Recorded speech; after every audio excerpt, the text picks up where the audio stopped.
kasih-Mu mengalir ke tengah kami. Ketika otoritas Tuhan nyata di tengah-tengah hidup kami.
Saatnya janji-Mu digenapi, saatnya rancangan Tuhan digenapi dengan sempurna.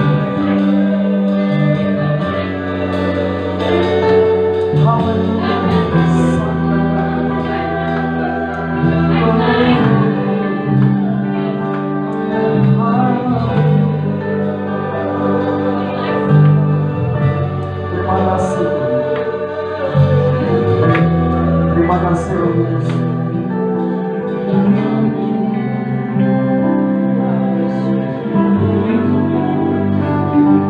Tanpa kuasa kasih-Mu, hidup kami menjadi sia-sia. Tanpa kuasa kasih-Mu, hidup kami menjadi sia-sia. Tetapi karena kasih setia Tuhan, karena kuat kuasa kasih-Mu melawat kami, membawa hidup kami kepada rancangan Allah, rancangan damai sejahtera, rancangan yang penuh kemuliaan. Terima kasih Tuhan, terima kasih. Sampai saat pagi ini Kau nyatakan belas kasihan-Mu atas kami. Kiranya kemurahan-Mu berlimpah-limpah atas kami. Terima kasih Bapa. Saatnya firman-Mu menerangi hati kami, saatnya firman-Mu menerangi pikiran kami, mendidik kami, mentahirkan kami, membenarkan hidup kami menjadi pelaksana dari kehendak-Nya Tuhan. Sampai suatu saat Kau bawa hidup kami, Kau persiapkan kami tampil laksana sosok 7 kaki dian emas. Amen. Yang penuh kemuliaan. Yes. Dan kemuliaan itu dari Tuhan. Yes. Kemuliaan yang sempurna. Yes. Yesus, terima kasih Bapa. Mayakan kami firman-Mu, mayakan kami menaburkan kebenaran firman-Mu. Perlindungan-Mu nyata di tengah-tengah kami. Dalam nama Tuhan Yesus Kristus. Amin. Silakan kita tutup kembali.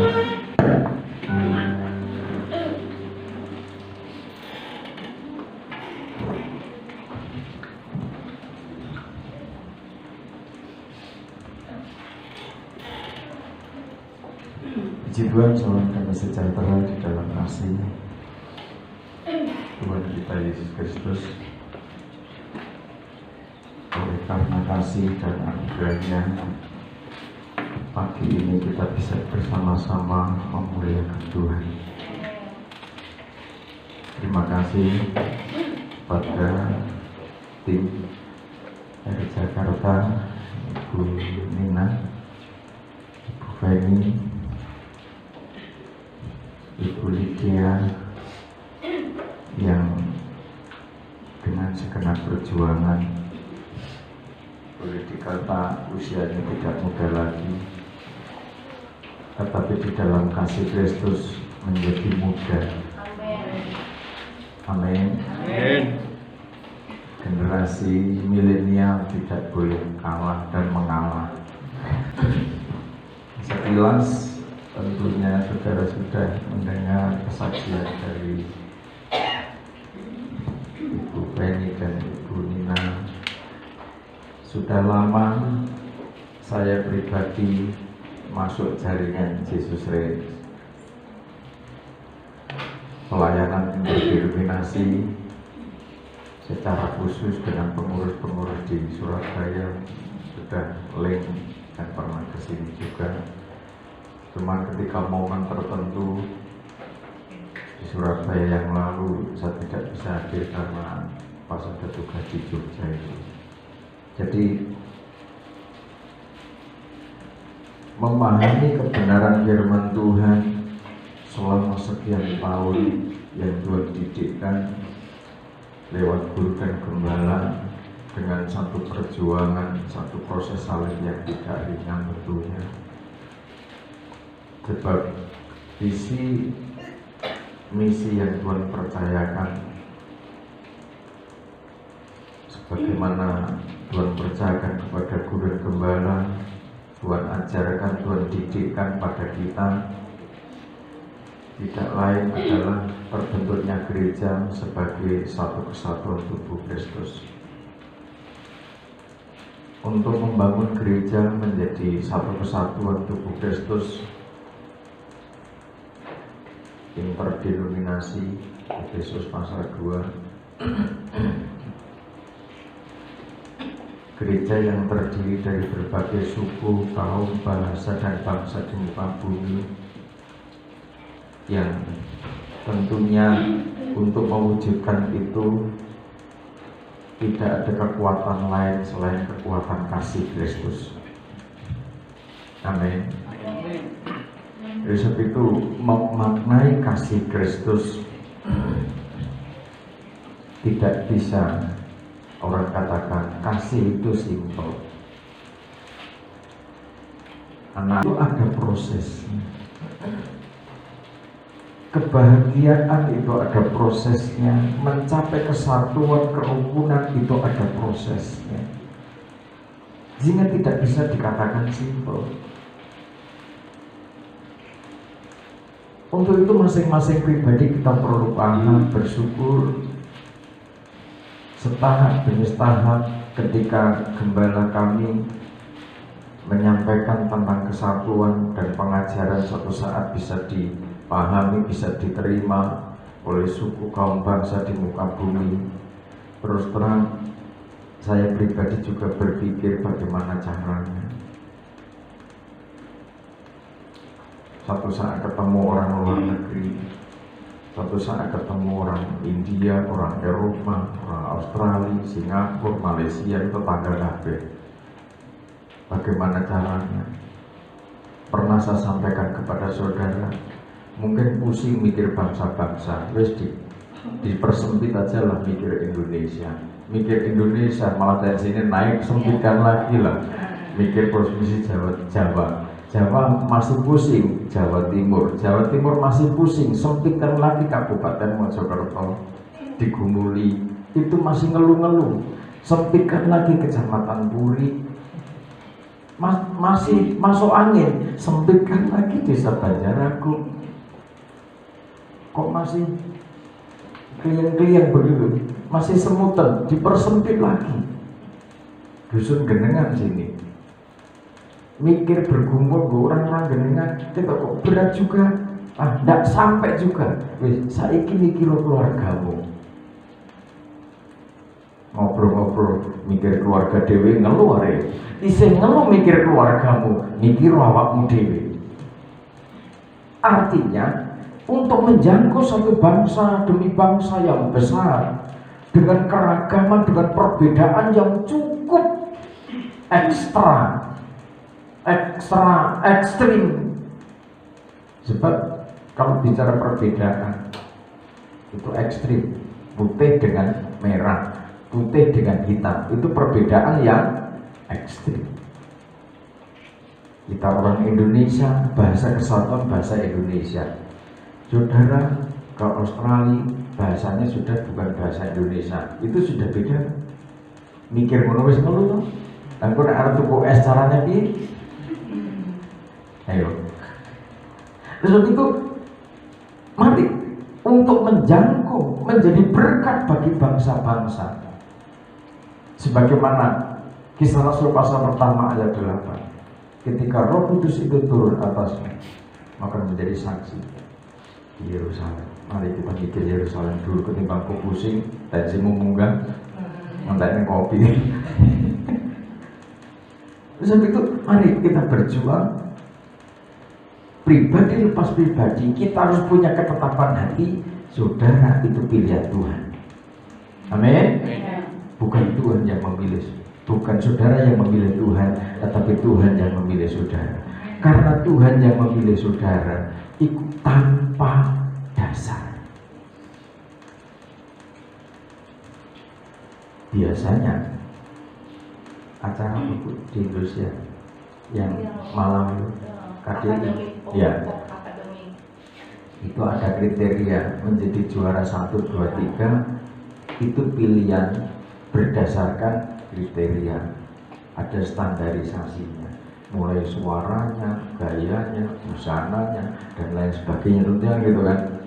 Nah, kalau Tuhan memilih kita tanpa syarat, angel di sini, sulit ditiru. Terus itu masing-masing pribadi kita memahami bahwa kalau kita paham ending kita itu kemana, kalau kita tahu ending kita adalah kemuliaan yang sempurna, maka kita harus berjuang. Seraya kita bersyukur, mensyukuri siapakah kita ini sehingga Tuhan memilih kita tanpa syarat.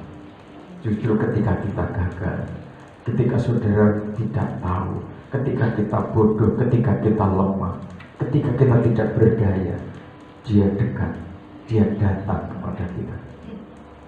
Tuhan tahu kalau saudara tidak punya kekuatan, Tuhan tahu kalau saya tidak punya kemampuan. Untuk itu setahap demi setahap kita akan pahami. Saya bisa sharing, saya berterima kasih dengan hamba Tuhan yang dipakai Tuhan secara luar biasa. Belajar tabernakel tentunya melalui proses panjang. Jadi ketika beliau kita bisa kolaborasi, saya juga, ini beban, ini tugas. Segala sesuatu ada masanya. Amin. Saya dulu berpikir bagaimana, siapa partner, gitu kan? Dari India pernah datang, dari Uganda pernah datang, melengkapi kita semua, masing-masing sesuai bagiannya. Jadi, sebab kalau bicara pengajaran tabernakel, maka tentunya Ibu sedikit banyak sudah tahu. Kalau bicara pengajaran tabernakel, itu bicara kekudusan, bicara penyucian, pelayanan imam besar. Banyak tidak disukai orang. Disucikan rontok dari 10 jemaat jadi 1. Jadi karena orang cenderung tidak mau diajar. Bersyukur tentunya masih banyak orang-orang yang mau hidup dalam kekudusan. Jadi belajar pengajaran tabernakel.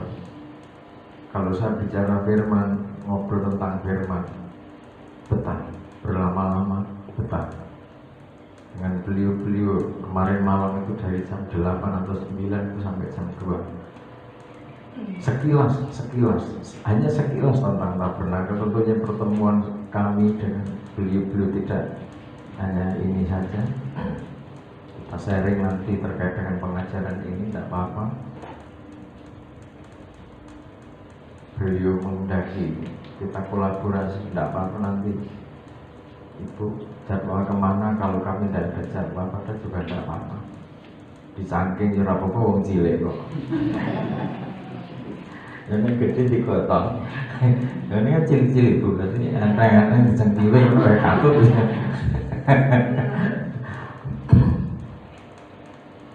Tim ini biasa sengsara Bu. Biasa, makanya kecil-kecil tadi. Sengsara modelnya ini terus. Nanti Ibu jangan kaget apa kurang makan, anak gue Pak Leo ini makannya banyak juga Bu. Nggak tahu kemana gitu loh. Ya semua kita tidak akan mempersoalkan ya, kurus tidak apa-apa, tapi dipakai Tuhan dengan setia. Tapi nek iso ya rada seger sithik lho, masuk kok diberkati Tuhan kok mlakune ana semuanya. Kena angin wae ambruk aja repot masaknya. Mari kita buka sekarang Wahyu pasal 21.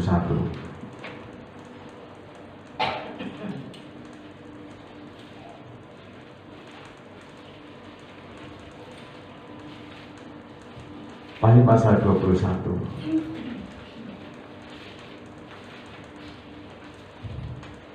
Mulai pertama. Langit yang baru dan bumi yang baru. Lalu aku melihat langit yang baru dan bumi yang baru, sebab langit yang pertama dan bumi yang pertama telah berlalu, dan laut pun tidak ada lagi.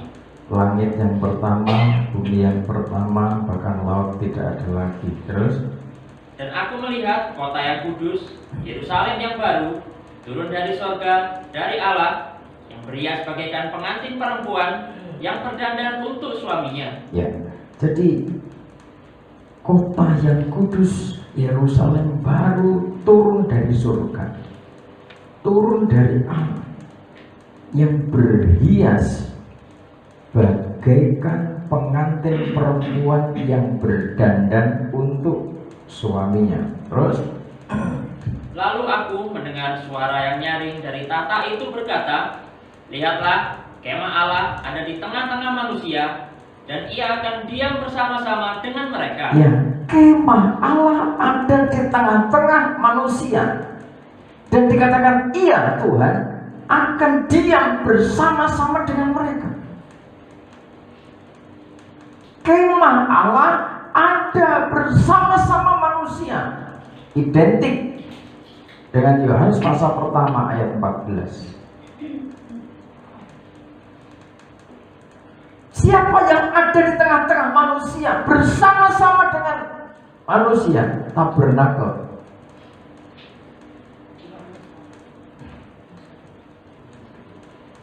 Tinggal di tengah-tengah manusia, dan Tuhan ada bersama-sama dengan mereka. Ketika manusia itu berada pada posisi menjadi kemahnya Allah, menjadi tabernakelnya Allah, maka Allah ada di sana. Amin. Untuk memahami tabernakel atau kemah sejati, yaitu hidup kita, tentunya secara lahiriahnya kita belajar pengajaran dari benda-bendanya, benda tabernakel ini. Dari bendanya ini nanti akan kita pahami pengertian-pengertian rohaninya, bagaimana membangun tabernakel itu. Sebab yang menjadi kemah sejati atau tabernakel adalah hidup kita, keluarga kita, nikah kita. Dalam skop yang umum adalah gereja Tuhan harus menjadi kemahnya Allah, menjadi tabernakelnya Allah. Nah, untuk memiliki kemampuan membangun kemah Allah, kemah sejati, maka secara lahiriah kita pahami bagaimana caranya membangun tabernakel yang waktu itu dipercayakan Tuhan kepada Musa. Tabernakel itu harus dibangun sebagai pola ibadah umat Allah dalam perjalanan dari Mesir menuju Kanaan. Sama.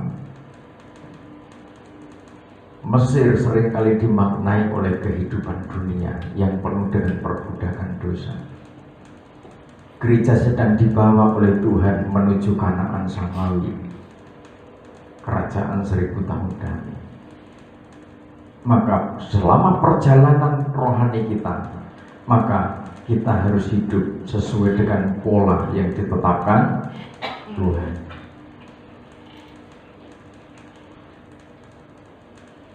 Kemah Allah ada di tengah-tengah manusia. Ketika kemah Allah ini ada di tengah-tengah manusia, dikatakan dengan jelas Tuhan diam bersama-sama dengan mereka, dengan manusia itu. Sehingga dikatakan mereka akan menjadi umatnya, dan Ia akan menjadi Allah mereka. ya terus, Dan Ia akan menghapus segala air mata dari mata mereka, dan maut tidak akan ada lagi. Tidak akan ada lagi perkabungan atau ratap tangis atau duka cita, sebab segala sesuatu yang lama itu telah berlalu. ketika kemah Allah itu bersama-sama manusia, ketika tabernakel itu ada di tengah-tengah manusia, dan Tuhan ada bertahta di dalam tabernakel itu, di situ dengan jelas dikatakan Tuhan menghapus segala air mata mereka. Maut tidak ada lagi. Tidak ada lagi perkabungan, ratap tangis, duka cita.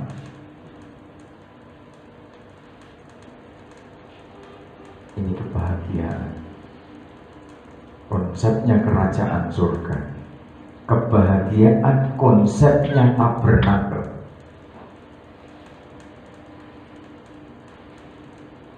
Wahyu pasal 21 ini ending dari perjalanan iman. Beda kan kalau sekarang pengurapan Roh Kudus masih stabil atau belum? Stabil atau belum? Belum. Saat-saat ini gereja Tuhan dalam kondisi masih labil.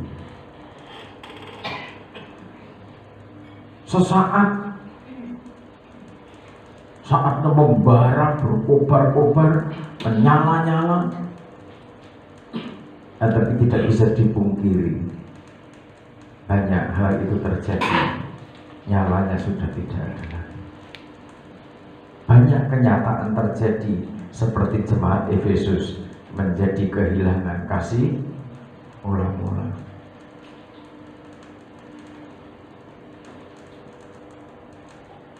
Banyak umat Kristen masih menghadapi ratap tangis,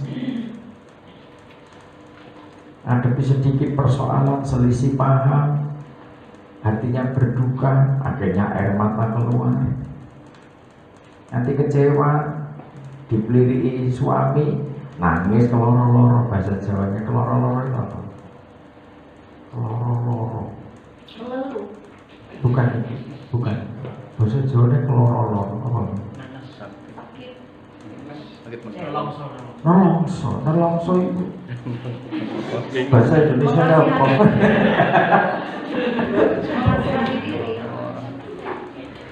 Sakitnya mendalam. Sakit itu loh, Bu. Sakit, kecewa, ya kecewa, sakit, belum sampai pahit, Bu. Jadi kecewa, sakit, kenapa aku ini loh istrinya, begitu aja kok dipeliri, hanya salah gitu aja kok, hanya contoh, ini bisa terjadi kan, bikin teh, minum teh, harusnya manis, tapi kemanisan gitu, dipeliri, gawe ngono bikin gitu aja. Nggak becus, karo melero, karo dipilih gitu, terus tersinggung, loro hati, terus nangis, minggir di kamar, duduk paling pojok. Semakin tua kok semakin seperti ini. Nah semakin tua tidak boleh semakin begitu, harus semakin damai. Pak D, Budi semakin damai, kasih contoh yang muda-muda, ibu-ibu muda, bapak-bapak muda dikasih contoh. Ada masalah, kok ini kok pahit, terus maaf ampun Pak, terus dia tambahin kok, enggak apa-apa wis.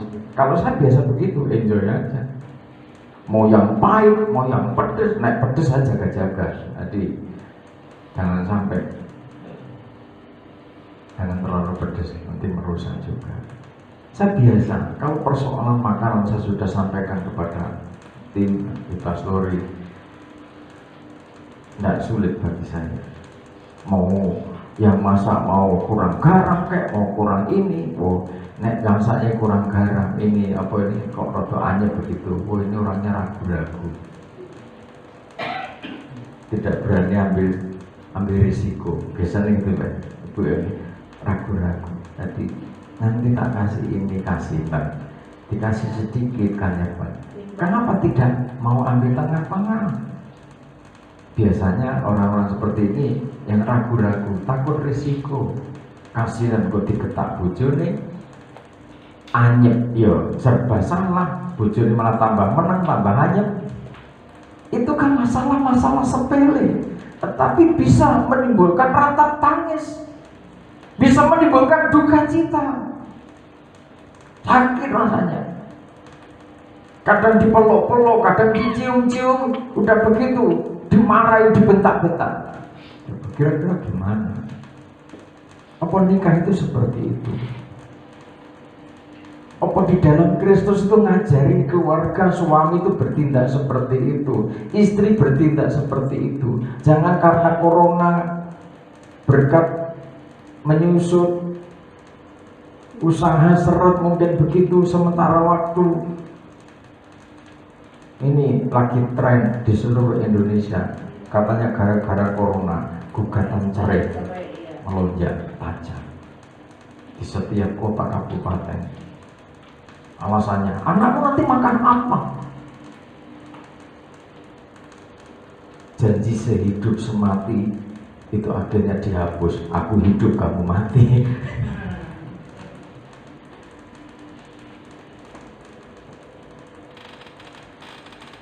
Ketika tabernakel itu dibangun Tuhan dalam hidup kita dan Tuhan bertata. Kenapa perlu tabernakel? Kalau kita tarik ke belakang di dalam kitab Imamat pasal 26 kalau tidak salah ya,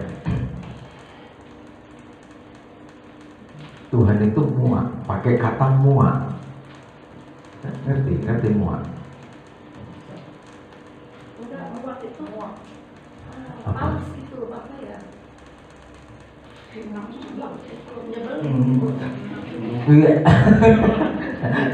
Muak, dia campur Bu ya, campur-campur. Berarti ada muak itu ya, nyeblek dibaca ayatnya itu biar tidak muak. Bisa. Pasal 26 Imamat. Iya betul, pasal 26. Kenapa kemah Allah perlu ada dalam hidup kita? Kenapa kita harus menjadi tabernakelnya Tuhan? Pasal 26 ayat 11. Aku akan menempatkan kemah suciku di tengah-tengahmu, dan hatiku tidak akan muak melihat kamu. Ya, suka tangis. Di sana tidak ada duka cita. Di sana tidak ada perkabungan. Kemuliaan Shekinah glory itu memancar dari kemah Allah, dari tabut perjanjian itu.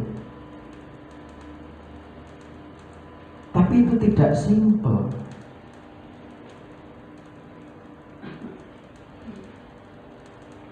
Ada prosesnya, tahapan demi tahapan yang harus kita pahami.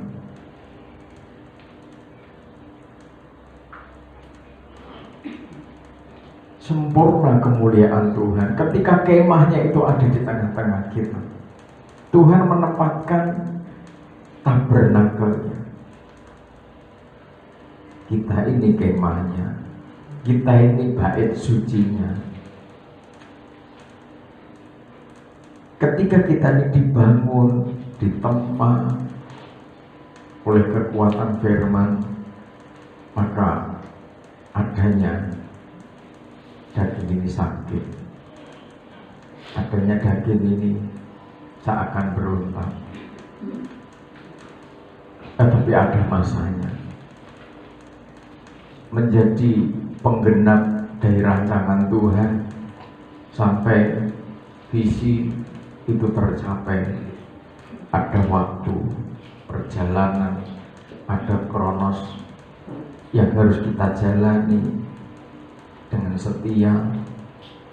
Tidak bisa saudara punya visi tentang pekerjaan saudara, usaha saudara, bisnis saudara, visinya kemana, dalam sekejap mata, sehari, 2 hari, seminggu, 2 minggu, sebulan, 2 bulan, langsung perusahaan jadi besar.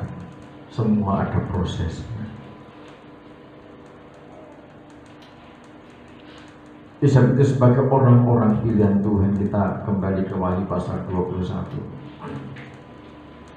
Ketika Tuhan menyatakan kemuliaannya, kemah Allah ada di tengah-tengah kita.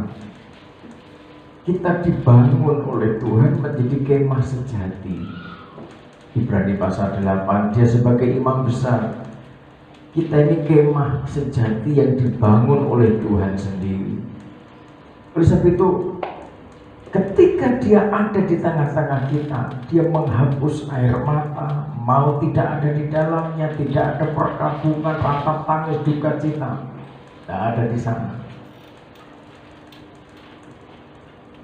Adanya suasana kasih yang penuh kemuliaan, suasana kasih yang penuh damai.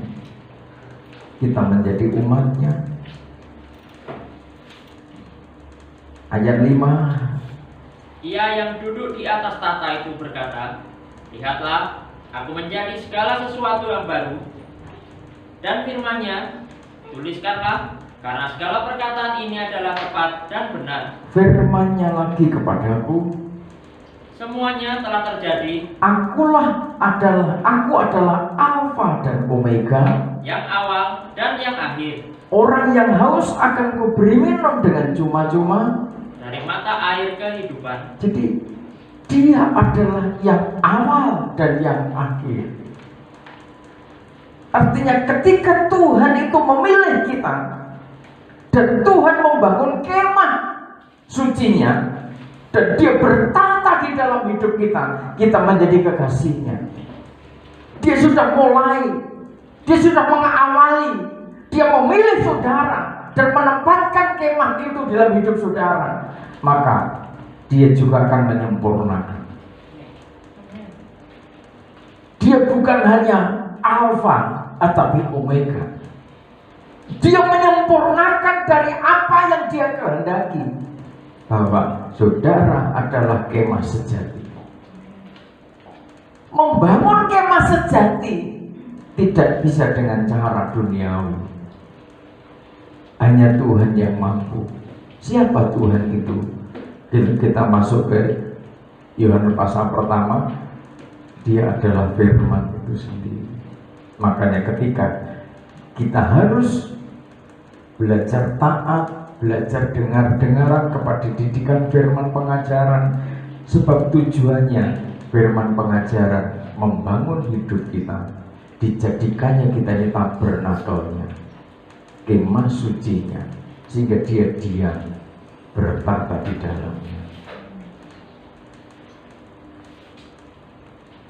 Kalau kemah sejati itu ada di tengah-tengah kita dan dia bertata di dalamnya, otomatis dia yang bertata di dalam kerajaannya, yaitu tabernakel, dia membawa hukum kerajaan.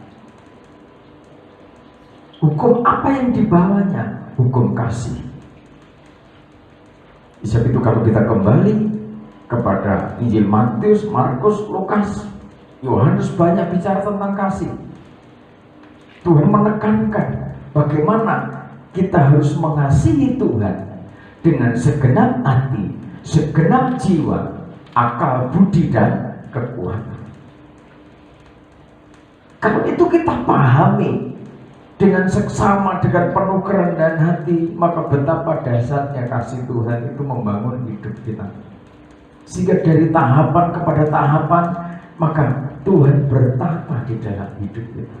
Ketika Tuhan bertata di dalam hidup kita, maka Dia akan membersihkan. Imam besar agung punya tugas khusus untuk mentahirkan seluruh perabot-perabot di dalam tabernakel. Kalau hidup kita ini sebagai tabernakel, bagaimana mata kita dikuduskan? Bagaimana mulut kita dikuduskan? Bagaimana hidung kita dikuduskan? Telinga kita dikuduskan? Bagaimana tangan kita dikuduskan? Bagaimana langkah kita dikuduskan? Kalau kita melihat tabernakel yang dibuat Musa, nanti kita akan tahu dengan tahapan demi tahapan masing-masing benda dalam tabernakel itu mengalami pentahiran dan bagaimana dibentuknya.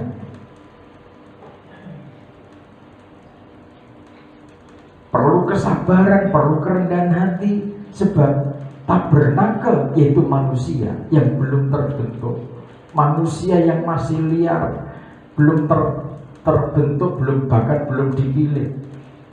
Diibaratkan oleh Rasul Paulus, kita ini zaitun liar, harus disatukan dengan zaitun sejati. Zaitun sejati adalah Israel.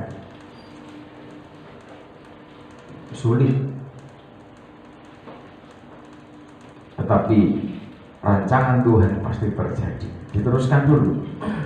Barang siapa menang, ia akan memperoleh semuanya ini, Ya. dan aku akan menjadi Allahnya, dan ia akan menjadi anakku. Ya, ditekankan barang siapa menang. Ada proses apa? Kok di situ ada menang? Berarti kalau di situ ada kata menang, ada yang tidak menang dengan kata kalah. Memperoleh kemuliaan dalam kapasitas menikmati air kehidupan dengan gratis. Ini air kehidupan dengan gratis. Sementara rata tangis juga tidak ada, maut tidak ada, perkabungan tidak ada. Adanya adalah suasana damai, suasana sukacita, menyatunya manusia dengan Tuhan, di mana kemuliaan Allah ada di dalamnya. Lah, ada sebuah perjuangan yang harus kita hadapi. Kalau kita menang melewati itu semua, maka kita memperoleh kemuliaan. Kalau kita tidak mendapat kemurahan, melewati semuanya, maka kita kalah. Apa lawannya manusia untuk memperoleh kemuliaan itu? Ayat 8 dan seterusnya, ini golongan yang tidak mendapat bagian kemuliaan. Ratap tangis ada di situ, perkabungan ada di situ, kebinasaan malapetaka ada di situ. Ayat 8. Tetapi orang-orang penakut, Orang-orang yang tidak percaya, ya, orang-orang keji, orang-orang pembunuh, orang-orang sundal, orang-orang tukang-tukang sihir, penyembah-penyembah berhala, dan semua pendusta, mereka akan mendapat bagian mereka di dalam lautan yang menyala-nyala oleh api dan belerang. inilah kematian yang kedua. Ya, di situ. Ini tantangan yang dihadapi gereja Tuhan, yang dihadapi manusia. Bagaimana memperoleh kemuliaan di mana suasana di situ tidak ada ratap tangis, tidak ada kebinasaan. Yang harus kita lawan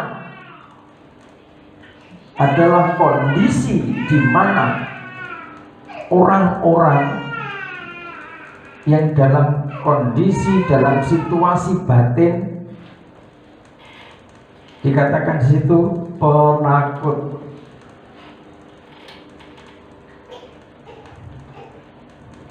Beda dan takut dengan penakut. Apa bedanya?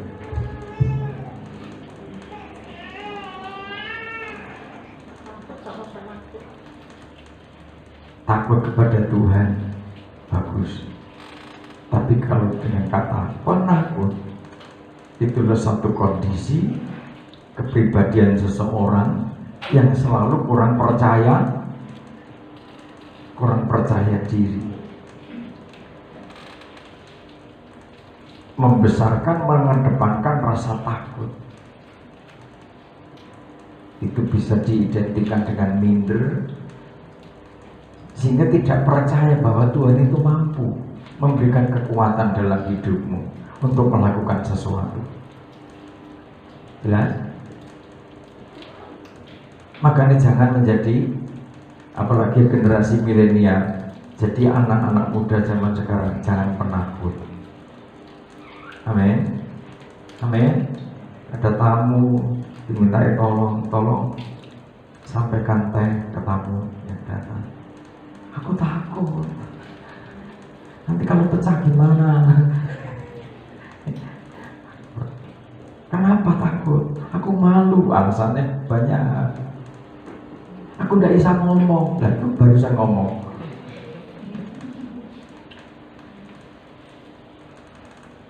Orang tua kadang-kadang mendidik begitu kan, sampaikan. Kalau tamunya bapak-bapak, mas ya, silakan mas minumnya, silakan pak minumnya, silakan ibu minumnya. Amin.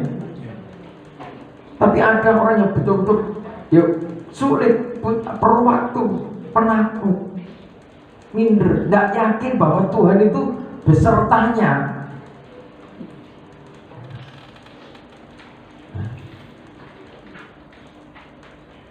Kalau Tuhan itu berkemah di dalam hidupmu, ngadepi siapa saja, ya enjoy saja. Alirkan aliran air kehidupan kepada siapa saja yang memerlukan. Kerjakan sesuatu yang baik untuk setiap orang. Penakut, minder.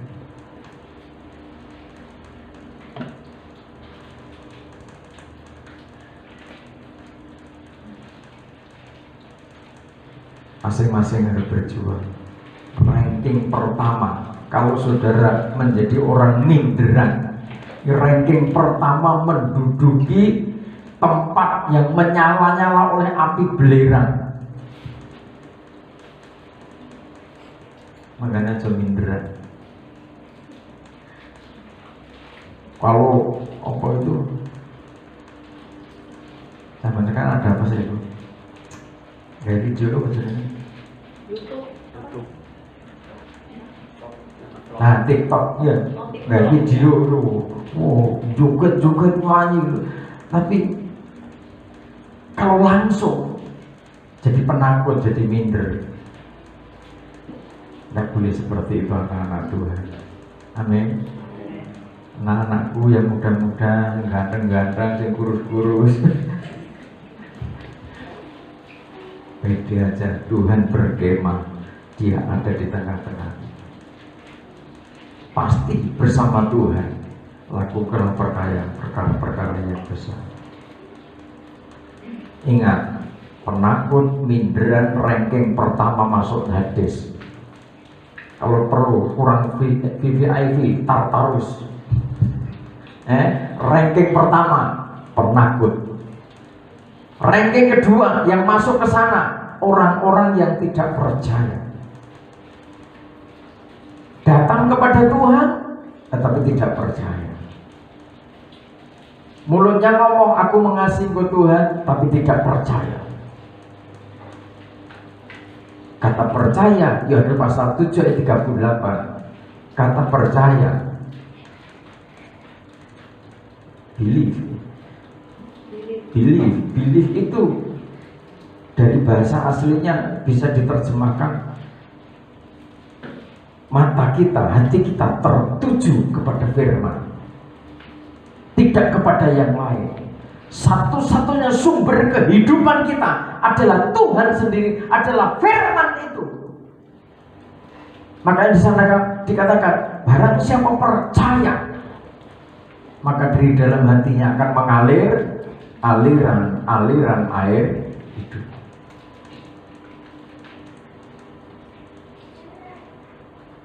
Percaya bukan hanya fokus, tetapi firman itu menjadi hidupnya, menjadi perilaku hidupnya.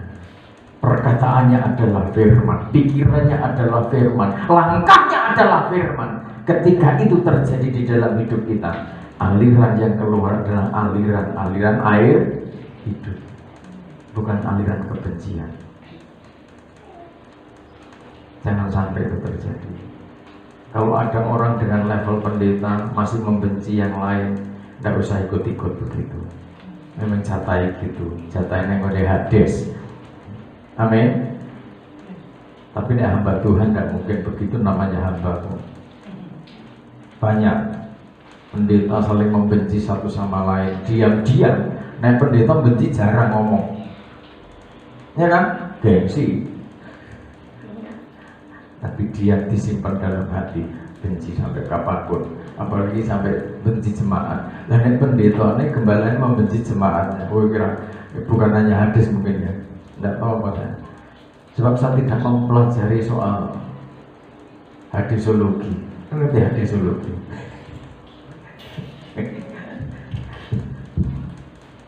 Jadi hati-hati. Ini tantangan yang perlu kita. Jadi jangan. Orang-orang yang tidak percaya ngadepi persoalan yang dikedepankan, kalau ibu tadi saksi, yang dikedepankan dukun, yang dikedepankan paranormal, yang dikedepankan hal-hal yang seperti itu bukan Tuhan. Termasuk orang-orang yang tidak percaya. Langkah hidupnya, perilakunya, hidupnya bukan bersumber pada kemah sejati, kemah suci. Sepertinya ibadah tetapi ternyata bukan menjadi orang percaya. Percayanya hanya kepada perkataan saja, pengakuan, tapi langkah hidupnya, perilakunya seperti itu. Masuk. Makanya suatu saat Tuhan katakan, Matius pasal 7 juga tidak salah ya. Tuhan katakan banyak nanti pada akhir zaman, pada akhirnya orang menyembuhkan, banyak orang menyembuhkan orang sakit demi nama Tuhan, membuat mujizat, menurunkan bintang dari langit, menurunkan api dari langit demi nama Tuhan Yesus Kristus. Tetapi Tuhan katakan, kamu semua pembuat kejahatan. Hati-hati. Kalau hanya menurunkan bintang, menurunkan api, tukang santet ya iso, tidak pakai nama Yesus. Kalau bicara 5 anak dari yang bodoh, mereka itu adalah kaki dia. Tapi kaki dia yang tidak punya cadangan minyak. Kalau label agama Kristen, tetapi tidak punya cadangan minyak urapan.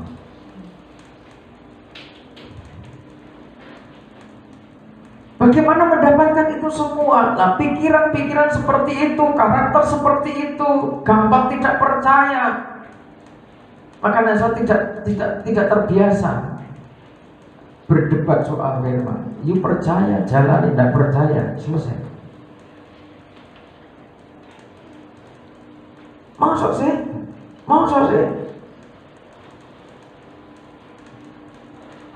Kalau firman aja disangsikan, jangankan firman, secara fisik Tuhan Yesus datang langsung. Waktu itu juga banyak orang tidak percaya. Orang-orang kecil itu gimana? Kamus bahasa Indonesianya kau kecil, kejam, kecil, tega. Orang-orang pembunuh atau pembenci, orang-orang Sunda juga bersekutu dengan kefasikan, tukang-tukang sihir, penyembah-penyembah berhala, dan semua pendusta. Hal-hal ini yang kita hadapi, yang harus kita tuntaskan, supaya kemah Allah tabernakel ini bersih. Bersih dari sifat penakut, bersih dari sifat tidak percaya, bersih dari keji, bersih dari pembunuhan, bersih dari persundalan, tukang sihir, penyembahan berhala, bersih dari dusta. Seluruh benda-benda dalam tabernakel harus mengalami pentahiran.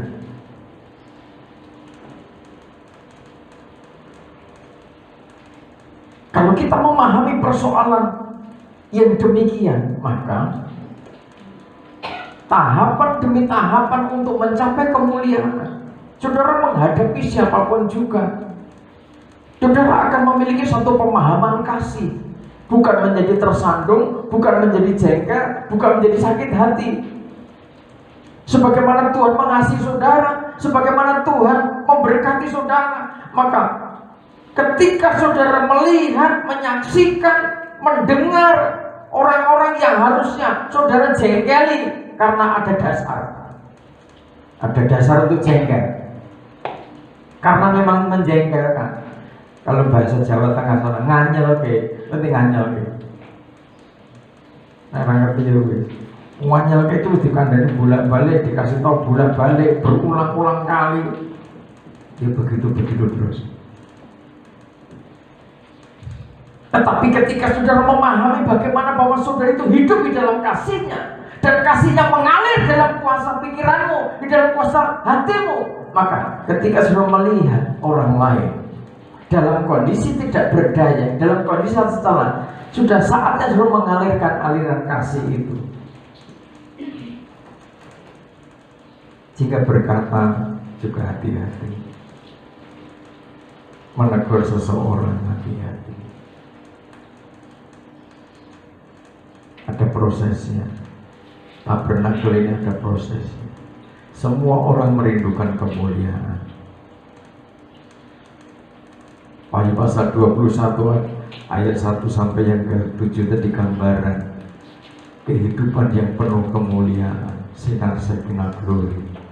Karena tabernakel kemah suci ada di dalam manusia dan Tuhan bertata di dalamnya.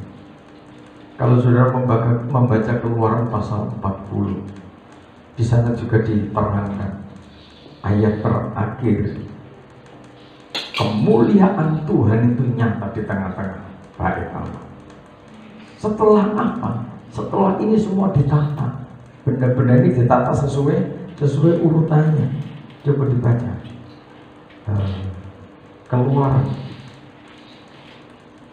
Keluaran pasal 40 ayat 34. Keluaran pasal 40 ayat 34. Kemuliaan Tuhan memenuhi kemah suci. Ya. Lalu awan itu menutupi kemah pertemuan, dan kemuliaan Tuhan memenuhi kemah suci, sehingga Musa tidak dapat memasuki kemah pertemuan, sebab awan itu hinggap di atas kemah itu, dan kemuliaan Tuhan memenuhi kemah suci. Ya. Apabila awan itu naik dari atas kemah suci, berangkatlah orang Israel dari setiap tempat mereka berkemah.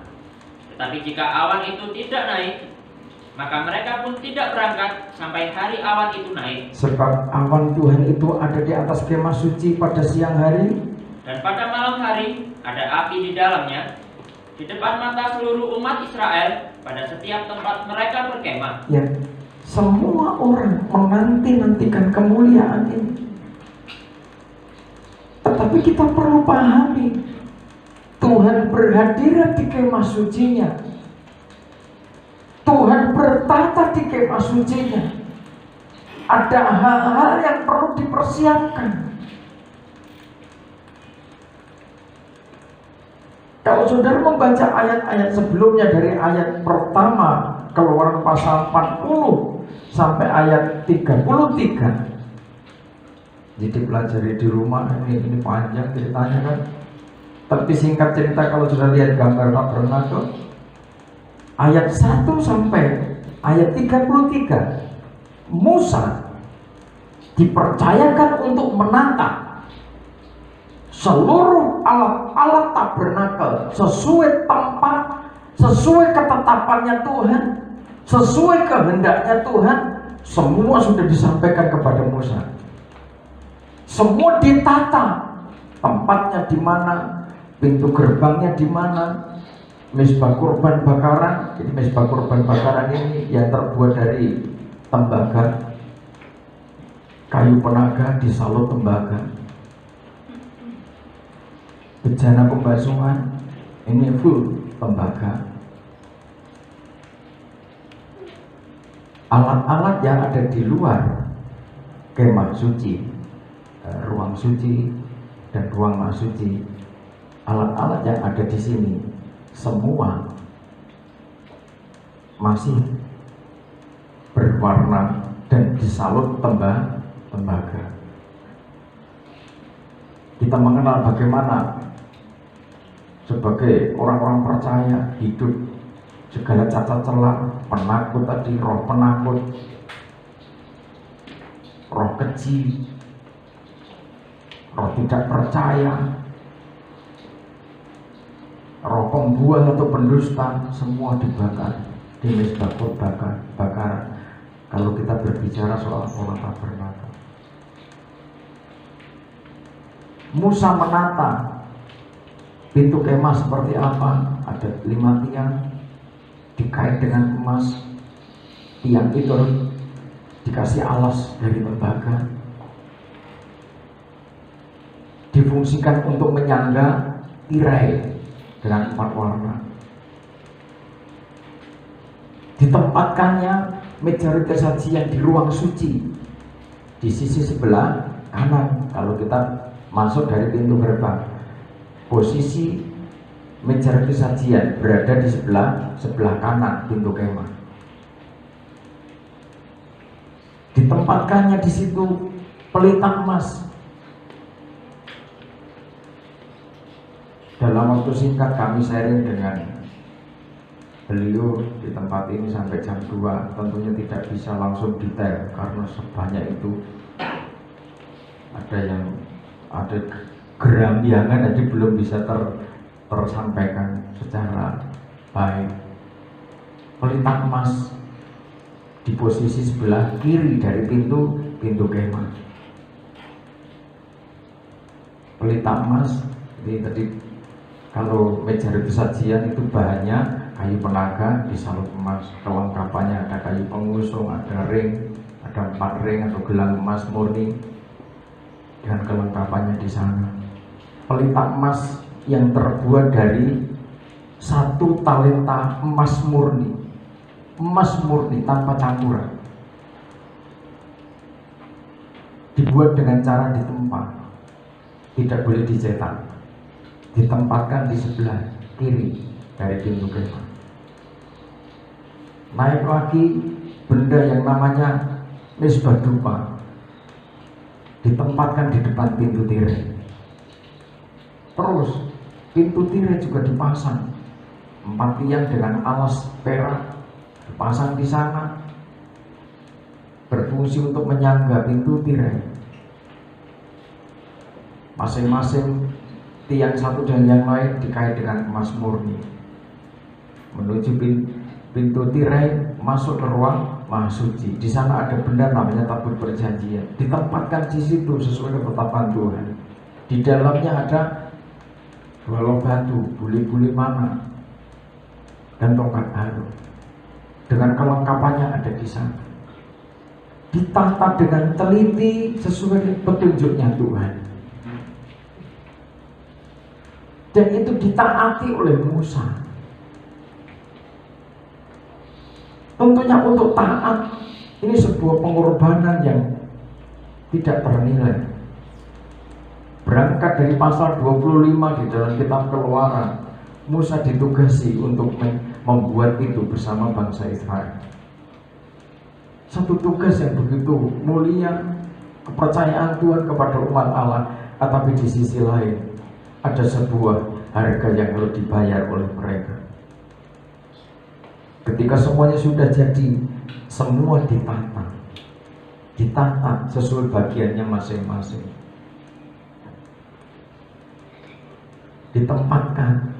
Ada pengajaran tentang iman, kalau sekarang begitu. Ada gereja itu spesifik, tempatnya bicara soal iman. Yang penting percaya Tuhan Yesus, bertobat, gambarannya mezbah korban bakaran, terus dibaptis sebagai simbol kelahiran baru. Jadi ada bagian-bagian tertentu yang khusus, spesifik. Hamba-hamba itu berbicara tentang iman. Berbicara tentang pertobatan. Ada yang khusus berbicara hidup baru, kelahiran baru, hidup baru, kelahiran baru. Ada yang spesifik berbicara soal baptisan Roh Kudus. Spesifik. Ada yang khusus lagi berbicara soal pengajaran. Ada pekerjaan kasih yang ajaib. Di sana ada buah-buah roh yang didasari karena kemurnian hati, yang memuncak terus akan dibawa kepada praise and worship, pujian penyembahan. Saya sampaikan kemarin malam ke Ibu bahwasanya suatu saat nanti akan terjadi praise and worship internasional yang terkoneksi dari berbagai suku, kaum, bahasa, dan bangsa di seluruh muka bumi.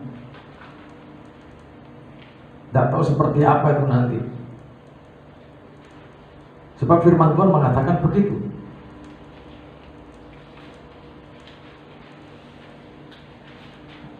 Kita masing-masing dengan bagiannya. Demikian juga ketika ini semua sudah dipasang, ditata sedemikian rapi, maka dikatakan kemuliaan Tuhan turun tengah-tengah kemah suci.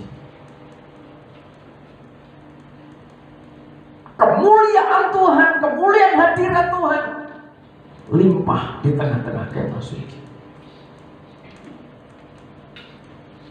Dan di situ ada ketetapan Tuhan yang baru, ada kehendak Tuhan yang baru, keputusan Tuhan nyata di tengah-tengah bait Allah, di mana kemuliaan Tuhan di dalam bait Allah. Ketika awan itu, coba diulang baca, ini ketetapan hukumnya Tuhan atas umat Allah. Ayat 36, apabila awan itu naik dari atas kemah suci, berangkatlah orang Israel dari setiap tempat mereka berkemah. Amin. Sampai situ. Ini kehendak, ketetapan, dan keputusannya Tuhan. Orang mendapatkan kemuliaan, orang mendapatkan hadirat Tuhan ketika hadirat Tuhan sudah turun atas saudara, ketika kemuliaan Tuhan sudah menyertai saudara, limpah atas saudara. Belajarlah taat pada kehendaknya Tuhan. Amin. Ketika awan itu naik, maka umat Allah berangkat dari setiap tempat mereka berkemah. Terus, tetapi jika awan itu tidak naik, maka mereka pun tidak berangkat sampai hari awan itu naik. ada saatnya diam, ada saatnya berhenti beraktivitas. Seringkali manusia pengennya manusia terus jalan dengan aktivitasnya, tidak mau berhenti dari aktivitasnya. Itu baik. Seperti pelita emas, kemarin malam belum saya sampaikan. Dalam kesempurnaannya, dalam posisi kerajaan 1000 tahun damai, maka di sana cahaya kemuliaan Allah dinyatakan. Kepelitaan gereja itu sempurna, jelas. Bahkan dikatakan tidak ada siang dan tidak ada malam. Tetapi perlu kita ketahui, sebelum waktunya sampai, Kudus belum permanen, maka prosesi pelita emas ini, benda-benda ini, pelita emas ini ada saatnya dibersihkan, tidak menyala. Ada saatnya disepit pagi-pagi karena semalam sudah nyala. Maka apa yang dibersihkan? Kalau dia apa itu? Apa yang dibersihkan? Sumbu. Ada bahasa Jawa apa itu? Langes. Bahasa lainnya apa kata apa? Ya, sumbu, ada langesnya. Terus upil mungkin. Ya langes itu kan arang yang kadang di ujungnya itu dia Pak. Sehingga langesnya itu, arang yang lembut itu mengganggu nyalanya kandil. Betul? Sehingga tidak bisa menyala terang karena kok kotor. Itu tiap pagi dibersihkan oleh imam. Nah, ketika kandil ini dibersihkan, dia ini dibersihkan, maka ukupan dupa ini harus dibakar.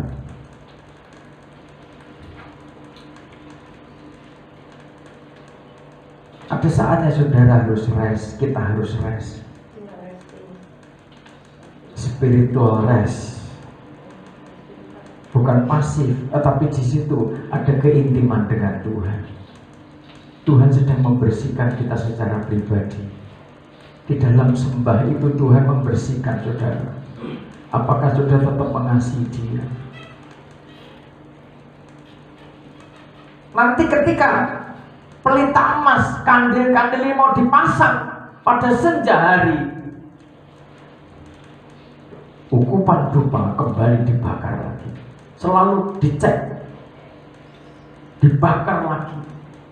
Ketika saudara, ibaratnya kalau sekarang begini, ketika saatnya Tuhan mau menampilkan saudara, saatnya saudara tampil, saatnya saudara pelayanan, saatnya saudara bekerja, action, jangan lupa sembahyang tetap, ukupan tetap dibakar. Amin.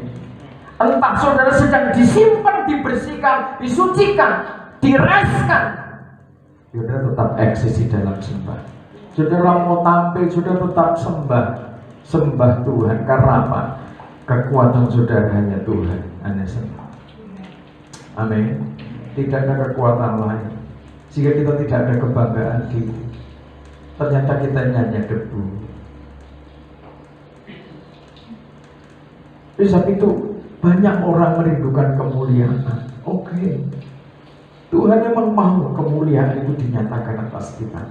Tetapi ngerti, benda-benda tabernakel itu harus siap dibentuk, dan setelah selesai dibentuk siap ditoto.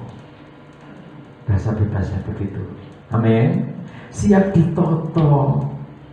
Ya kayak benda-benda tabernakel ini. Oh, ini di sini. Mesbah korban bakaran di sini. Bejana pembasuhan di sini. Terus ada tiang-tiang pintu kemah di sini. Ditempatkan di sini, tidak boleh ditukar. Ini di sini. Ini apa, ini pelita emas ditaruh di sebelah, tidak boleh. Atau itu mesbah dupanya terlalu enak di dalam, terus taruh luar aja, tidak boleh. Semua sesuai kehendak, ketetapan dan keputusannya Tuhan. Musa, Harun hanya melaksanakan. Jadi ketika saudara ditugasi Tuhan, dipilih Tuhan, ditugasi, ini tugasmu worship leader, tugasmu singer, tugasmu main musik, tugasmu begini, tugasmu begini, tugasmu begini. Gembalamu hanya menyampaikan. Amin. Amin. Ojo ditawar, mesake. Gembalamu tidak bisa ngomong, tidak bisa berbantah. Boleh tidak kalau saya tidak pelayanan? Bab ini lagi ada pertemuan. Ya nanti kalau pertemuan ini saya punya untung sekian, kan lumayan perpuluhan. Lebih baik saudara tidak perpuluhan. gara-gara meninggalkan ibadah. Coba utamakan ibadah dulu. Amin. Kalau itu memang berkat saudara, pertemuan di luar ibadah masih ada waktu. Amin. Mau ibadah dari jam 6 paling lama kan jam 1 atau jam 5 sore baru selesai. Ya, maksudnya selesai makan, selesai dan lain sebagainya. Masuk ibadah jam 6 sore lagi rampung, ya aku sing bongkol ya. Udah kalau ndak endu iso. Kiriman kopi rek, ya apa gitu. Sini ngarep aja, masuk juga mengirim kopi begini. Mulai kate ngamuk malah dikasih kopi kan repot. Jadi masing-masing harus tahu gelem ditoto. Jelas ya. Ojo nawar. Dia itu tugasnya main musik. Anak masih kecil ini gimana kalau sama main musik, nanti anak saya nyusul ke sini diatur. Anak kan bapak iso ngurusi. Dia ben iso pelayanan. Pak penjagalan diri Pak. Aku tak main musik, papa ngurusi anak. Bagi kemuliaan Tuhan, anakmu lahir dengan selamat juga karena Tuhan kok. Amin. Jangan karena anak terus tidak mau pelayanan. Karena hamil, ya kecuali sudah mau melahirkan. Sudah 9 bulan udah cendek banget. Aku main lahir ke masuk aku di WL. Ya, gembala itu ngerti. Pokoknya lu pelayanan, pada dokter katakan nanti sore melahirkan. Ya tidak mungkin lah. Tapi saudara berjuang, saudara ngerti Musa menata benda-benda tabernakel sesuai aturannya Tuhan. Kalau saudara mau ditata oleh Tuhan, taat pada kehendaknya, kemuliaan itu pasti. Amin. Tapi ketika kemuliaan Tuhan dinyatakan dalam usahamu, dalam pekerjaanmu diberkati Tuhan, hati-hati. Ketika awan itu naik, maka saudara harus ikuti awan itu. Amin. Ketika awan itu berhenti, saudara berhenti, saudara ngerti. Makin peka-pekalah terhadap kehendaknya Tuhan, suaranya Tuhan. Saudara tidak bisa nekat. Ketika awan menghendaki saudara berangkat, bekerja, melayani, saudara mogok, saudara berontak. Ketika Tuhan menghendaki saudara berhenti, malah saudara pecicilan berangkat dewe-dewe. Ketika gembala, ketika saudara harus mungkin mengikuti pergumulan ke suatu tempat. Kalau enak, saya itu enak di rumah, jujur, setulus hatiku. Dagingku aku enak di rumah ketimbang masuk hutan, ketimbang masuk doa puasa. Dagingku enak di rumah. Pikirmu enak di dalam hutan, semalam-malaman digigiti nyamuk, melek-melek sampai pagi. Siapa yang mau? Kalau bukan karena tanggung jawab. Makanya ketika ada kehendak roh yang menghendaki seperti itu, kadang saya sendiri bertentang. Apakah ini dari Tuhan? Apa ini kehendak Tuhan? Ketika aku berangkat, ada yang tidak percaya bahwa aku menjalani kehendaknya Tuhan. Loro saudara, untuk gak bongkol. Saudara paling udah stensinya naik di 200, 300, 500, 1500. Tensimu 1500 kayak apa? Kowe kaku kayak sama apa geblak. Tidak mudah. Makanya ketika ada perintah-perintah seperti itu, Tuhan menghendaki begitu. Saya sampai kalau jemaat belum paham, silakan saudara. Kalau saudara belum sampai, andai kata toh istriku sendiri belum paham, waktu itu saya pernah bilang aku sendiri berangkat, tidak apa-apa. Karena ketika aku tidak taat untuk berangkat, maka aku sendiri yang diajar. Saya ngerasake loro ya aku dewe. Aku melakukan ini untuk umat, bukan untuk diriku sendiri. Diriku sendiri kalau aku mau, aku enak di rumah. Sulit. Dalam pilihan seperti itu tidak mudah. Sebab itu ketika kemuliaan Tuhan, saudara merindukan kemuliaan, merindukan hadirat Tuhan, menyertai pekerjaanmu, menyertai nikahmu, menyertai keluargamu. Tetapi ingat, ketika awan itu naik untuk kegerakan, berangkat kemana saudara pergi. Kemana Tuhan menghendaki kita pergi, melakukan satu event. Saudara paham, saudara ngerti, saudara siap bayar harga. Amin. Tapi ketika Tuhan menghendaki kita berhenti, jangan sekali-kali saudara memberontak. Aku mau berangkat sendiri. Aku bisa sendiri. Aku kuat. Aku punya uang. Aku masih sehat. Tapi kalau itu bukan kehendaknya Tuhan, saudara akan benturan dengan kuasa Tuhan sendiri. Kehidupan pribadimu, kehidupan nikahmu mendapat kemurahan dari Tuhan. Hampir selesai tahun 2020. Bagaimana kasih saudara kepada Tuhan? Apakah saudara masih menyaksikan kuasa Tuhan? Apakah saudara masih kurang percaya apa yang dikehendaki Tuhan, visi tentang pembangunan tubuh Kristus itu? Apakah saudara masih kurang yakin munculnya tokoh-tokoh besar pada akhir zaman itu? Bahkan hamba-hamba Tuhan yang suatu saat bisa bersinergi, kita bisa melengkapi mereka, mereka melengkapi kita. Kita kecil, saudara merasakan itu. Sekian puluh tahun saudara dididik, mental saudara dididik, spiritual saudara dibacakan. Jangan karena persoalan-persoalan yang sepele sehingga saudara menyaksikan kuasa Tuhan. Amin. Jadilah penurut-penurut firman, siap ditata oleh Tuhan, siap melaksanakan kehendak Tuhan dengan kasih, siap melakukan kehendak Tuhan dengan setia. Ketika Tuhan berkehendak, jadilah kehendak Tuhan. Aku mau berjuang mengasihi Tuhan. Itu cukup bagi saudara. Amin. Tuhan Yesus memberkati. Kita naikkan pujian.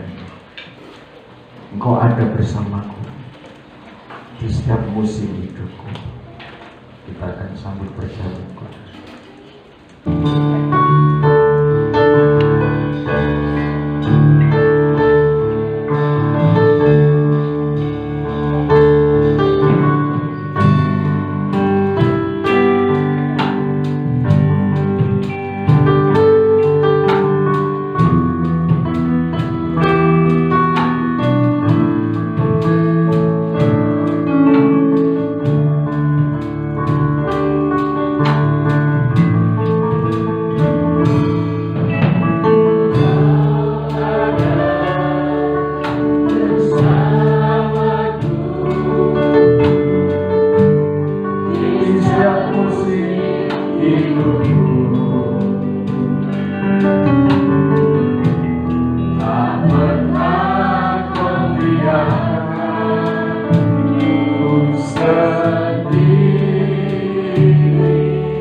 yang Tuhan kerjakan dalam hidupmu,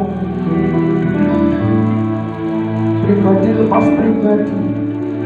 Banyak hal yang Tuhan kerjakan di dalam nikahmu, di dalam pekerjaan.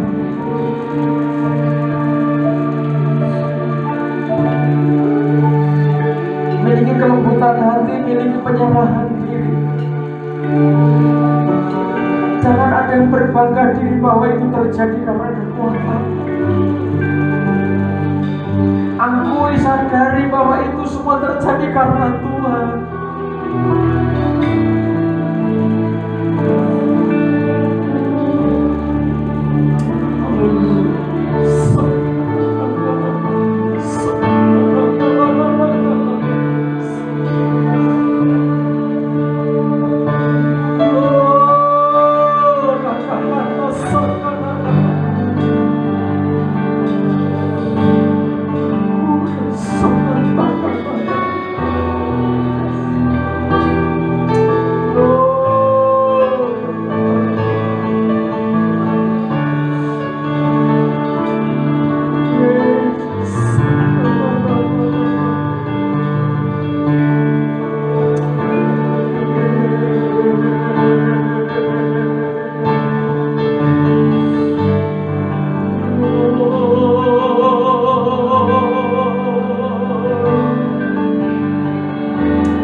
Dia ada di tengah-tengah kita, ketika Dia ada bersama saudara, pertetapkan hatimu, pertetapkan imanmu bahwa Dia tidak akan membiarkan saudara. Biarlah jiwamu diberi kekuatan yang baru. Dia ada bersama-sama hidup.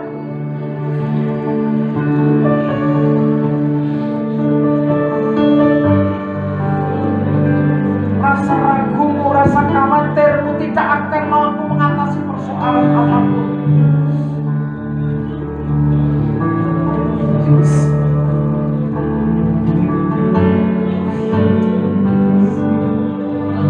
Yesus, amin, amin, amin.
Kasih-Mu sempurna,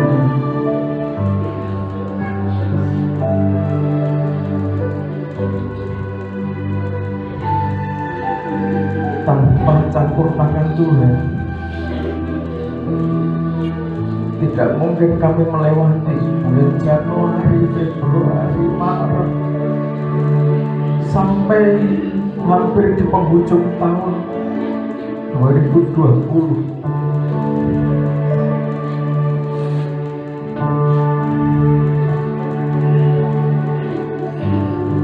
Kami ada sampai saat ini, tapi sadari kami akui karena Engkau yang mengerjakan semuanya. Saat kami belajar mengandalkan apa yang tampak di dalam hidup kami gagal. Kami jauh dari Tuhan.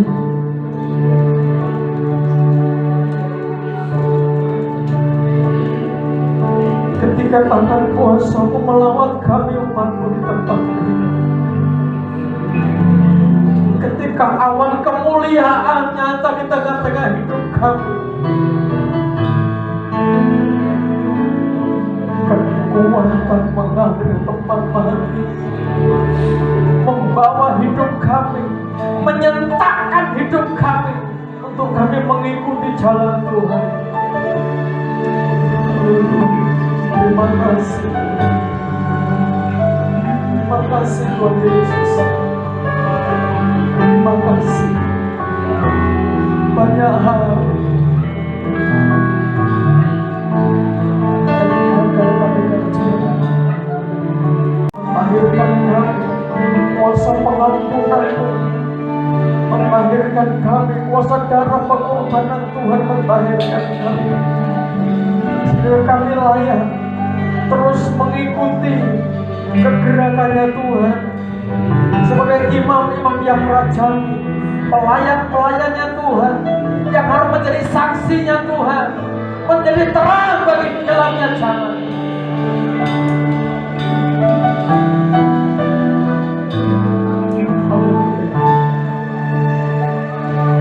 Dalam nama Tuhan Yesus Kristus, dan sumber kami roti dan anggur yang tersedia di meja Tuhan, kami sambut dalam perjamuan kudus tubuh dan darah Tuhan yang menjadikan kami kuat, yang menjadikan kami disembuhkan di segala sakit penyakit.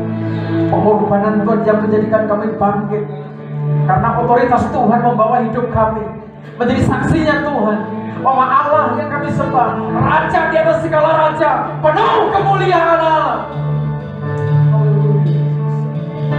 Layakkan para pelayan bersama kudus melayani di tengah-tengah umat di dalam nama Kristus. Amin. Silakan duduk kembali bersama kursi bagian.